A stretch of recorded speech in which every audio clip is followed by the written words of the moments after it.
You. This is Matt Heisler from Vanderbilt Properties, and I'm here to go over why you should list with Vanderbilt Properties. Now, for some folks, this is a difficult question. Mostly what they provide you is the same old, but here at Vanderbilt Properties, me and my team are dedicated to making sure that your house lists with the maximum bang. Okay? That's what we really want to do. We want to make sure that all the stops are pulled out so that when your house hits the market, you're getting the biggest marketing push you can. So, in order to talk about that a little, let's talk about some of the basics. I need to talk about some of these basics because you'd be surprised how many agents are not doing these things anymore. Let's face it, the pandemic made it very easy to sell a house. All you had to do is put a sign in the ground and put it in an MLS.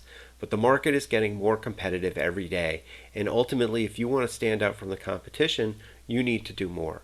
But the very minimum basics that you should be doing out there are you should be getting professional photos. If you're talking about wandering around the house with an iPhone, it's not really going to show your house in the best light. Okay? You need to have professional photos so that you can get all the angles and really make the house show its best. All right? Floor plans, definitely a necessity in today's market. Even if your house has a standard floor plan, I find that a lot of home shoppers ask for the floor plan the moment they come into the open house. They want it online, they want it at the open house. Not having a floor plan makes it more difficult for them to move into your house.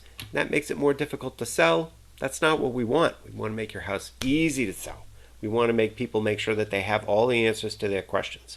And that means that the beauty sheets themselves need to have all the answers to that of the questions that a potential buyer might have. You want them leaving the open house understanding that everything that there is to know about the house. We don't want them leaving with a whole bunch of questions. But these are the bare minimums. I'm shocked to tell you how many of my compatriots that are out there doing listings do not do these things. Okay? It's amazing. So if you are interviewing listing agents, you should ask. But these are the minimum things that they should be doing. But what we're doing is we're really going above and beyond. Okay? What we're doing is we're taking our listings and we're pushing them out on Facebook. In the old days, we used to take our listings and put them in the newspaper. But today's newspaper is Facebook. Facebook is how you reach people who aren't already looking, who don't even know that they're looking. But when they see your house, all of a sudden, now they're looking. And that's how you can generate additional incremental traffic. In order to get new people, you have to do non-traditional channels. And MLS, which is a traditional channel and drives plenty of traffic, is no longer the only way to get your house in front of people. Okay? In the old days, people used to drive around neighborhoods and look at the signs. Today, they don't do that. Today, they look at their phones, and as they scroll through, they see houses. And if they like the house, they're going to want to know more. And if they want to know more, they may come out and just buy your house. So Facebook advertising is where we're pushing all our listings to make sure your house gets the maximum saturation in your local market. And it's proven to generate traffic. Okay? The reality is today, very, very few agents, a handful maybe, have the expertise and the desire to use Facebook. Listen, it's not an easy tool to use. It's complicated. But at my office, we've got it down. We can do it for you, and we can make sure that it gets pulled out. Here are a couple of examples for you. So this house, both of these houses were listings of mine.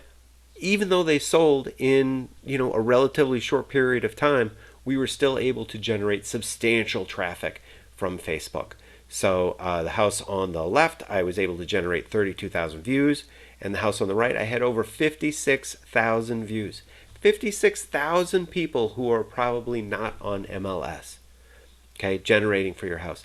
This year, with the houses selling a little bit slower than they have in the past, I'm pretty confident I'll have a listing where I'm able to get over 100,000 views. And again, this is not all across the state. This is in your local market. This is broadcast to the people who would be most likely to buy your house. So even though they're not looking today, maybe it's your house that gets them off the couch and gets them down to writing a check.